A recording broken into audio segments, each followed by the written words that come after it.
මචං අපේ ජීවිතයට ආදරය ආකර්ෂණය කරගන්නේ කොහොමද? ක්‍රියේටිව් හබ් අද මගේ නාලිකාවෙන් ඔබට මම කියලා දෙනවා සරලවම අපි අපිට ලැබිය යුතු ආදරය ආකර්ෂණය කරගන්නේ කොහොමද? මේක මේ විශාල ප්‍රශ්නයක් කියලා හිතුවට මේක ඇතුලේ තියෙනවා සයන්ස් එකක්. ඒ සයන්ස් එක ගැන පොඩි අපි පැහැදිලි කිරීමක් කරගමු මුලින්ම. ආදරය කියන්නේ සෙල්ෆ් ඩිසිෂන්ස් එකක්. අපි අපිට ආදරය කරොත් අපි අනිත් අයට ආදරය කරන්න පටන් ගන්නවා.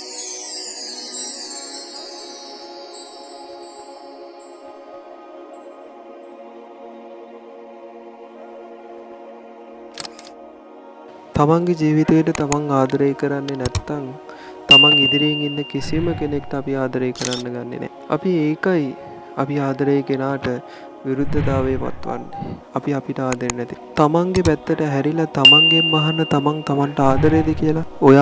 ඔයාගේ ඔය ආදරය නිසා අදටත් පීඩාවටපත් වෙලා ඉන්නේ. ඔයාට ඩිසිෂන්ස් නැහැ. ඔයාට ඔයා ආදරය කරලා නැහැ. ඔයාට ඔයා කැමති කරගෙන නැහැ. ඔයාගේ මනස යටිසිත පුරුදු කරලා නැහැ. ඔයාගේ හිතින් දකින දේ ඔයාට කරන්න පුළුවන් දේවල් මනසින් දැකලා නැහැ. අන්න ඒ නිසා තමයි ඔයාගේ මනස නිර්මාණය කරන්න යතන්නට. ඔයාගේ යටිහිතේ තියෙන බලය මනසින් පුහුණු කරන්න ගන්න අදම.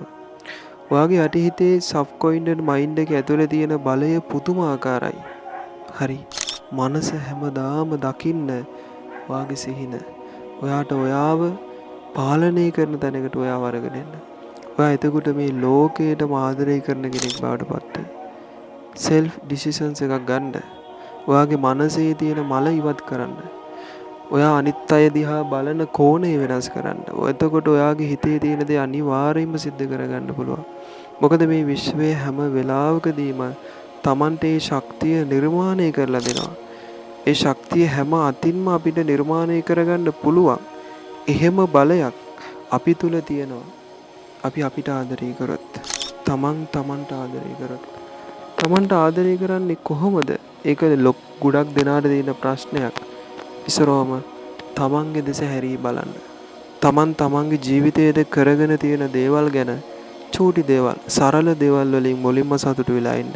එතකොට ඔයාට පුළුවන් සෙල්ෆ් ඩිසිෂන්ස් එකේ ඔයා ගත්ත එක තීරණයකින් ඔයාගේ මුළු ජීවිතයම ඔයාගේ සබ්කොන්ෂස් මයින්ඩ් එකම ඔය ආදරය ආකර්ෂණය කරගන්න විදියට ලබා ගන්න. තමන්ට ආදරය කරොත් තමයි ඒ හා සමාන ශක්තියක් මේ විශ්වයෙන් අපිට කිරණයක් විදියට නිකුත් වෙන්නේ. තමන්ගේ සබ්කොන්ෂස් මයින්ඩ් එකේ පුරුදු වෙන ශක්තිය තමයි හැම වෙලාවකම තමන්ට ආදරය කරන්නේ. ඔය පෝර්ටල් අංක වලින් කියන්නේ අන්නේ නිසා තමයි අපිට ආදරය ආකර්ෂණය වෙන්න ඕන නම් අපි කරන්න ඕන මූලිකම දේ තමයි තමන්ගේ ජීවිතයේ දෙස හැරී බලන එක. තමන්ගේ ජීවිතයේ යටි හිතේ බලය අවදි කරගන්න. තමන්ට ආදර. ඒක අමාරුවෙන් හරි අපි පුරුදු කරන්න ඕන, පුහුණු කරන්න ඕන. යටි හිත හැම වෙලාවකම දකින ඒ ඍණාත්මක සිතුවිලි වලින් ගැලවි අපි පොසිටිව් තින්කින් එකට එන්න ඕන. අන්න එතකොට ඔයා ආදරය කරන කෙනා ඔයා ගාවට එයි.